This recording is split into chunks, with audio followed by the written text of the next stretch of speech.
Hi friends, అందరికీ good morning అండి. అందరూ ఎలా ఉన్నారు? ఈరోజు శనివారం కదా, నేను వెంకటేశ్వర స్వామికి పూజ చేశాను. చూడండి ఫ్రెండ్స్, తులసి మాల వేసాను. ఈరోజు వెంకటేశ్వర స్వామికి తులసి మాల అంటే చాలా ఇష్టం. చూడండి ఫ్రెండ్స్, తులసి మాల వేసాను. నిన్న శుక్రవారం కదా, అమ్మవారికి చేశాను. అమ్మవారికి కనకాంబరాలు మాల కట్టేసాను. వెంకటేశ్వర స్వామికి అయితే తులసి కనకాంబరాలు తక్కువే ఉన్నాయి. అందులో వెంకటేశ్వర స్వామికి తులసి మాల అంటే ఎంతో ఇష్టం అసలు. అందుకే ఈరోజు నేను తులసి మాల కట్టేసాను. చూడండి ఫ్రెండ్స్ ఎలా ఉందో. చూడండి ఫ్రెండ్స్, నిన్న ఏలూరు వెళ్ళాను. నేను అదే సత్రంపాడు వెళ్ళానని చెప్పాను కదా, అమ్మవారి దగ్గరికి. వస్తా వస్తా పూలు తీసుకొచ్చాను. రోజా పూలు ఎక్కువ వచ్చినాయి, గులాబీ పూలు ఎక్కువ వచ్చినాయి, చామంతి పూలు కొంచెమే వచ్చినాయి.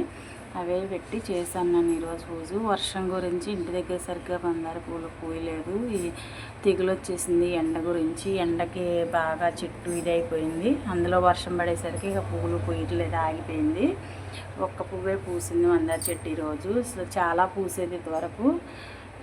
ఈరోజు అయితే నిన్న ఒక పువ్వే పూసింది, ఈరోజు ఒక పువ్వే పూసింది. చూడండి ఫ్రెండ్స్, ఈ ఒక్క పువ్వు కోసాను. బయట తులసమ్మ ఉంది, తులసమ్మ దగ్గర ఫోటో ఆ పువ్వు పెడదామని చెప్పి ఉంచాను. అది లోపల దేవుడి దగ్గర గులాబీ పూలును చామంతి పూలు పెట్టాను. ఆ పువ్వు తులసమ్మ దగ్గర పెడతాక ఉంచాను. చూడండి ఫ్రెండ్స్ ఎలా ఉందో నాకు కామెంట్ చేయండి. ఇవ్వండి ఫ్రెండ్స్, శంఖం పూల చెట్టు కూడా ఉంది మా ఇంటి దగ్గర.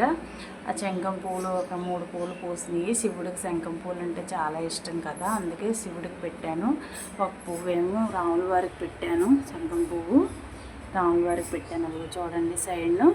అది చూడండి ఫ్రెండ్స్, అదిగో ఆ చిన్న విగ్రహం ఉంది కదా, అది నేను వాడపల్లి వెళ్ళినప్పుడు తెచ్చుకున్నాను. వెంకటేశ్వర స్వామి విగ్రహం పక్కనే వాడపల్లి వెంకటేశ్వర స్వామి ఫోటో ఉంది.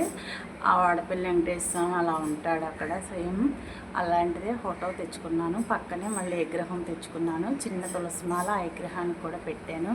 ఓకే ఫ్రెండ్స్, నా పూజ గది ఎలా ఉందో చూసి కామెంట్ చేయండి friends, please. Bye friends, thank you.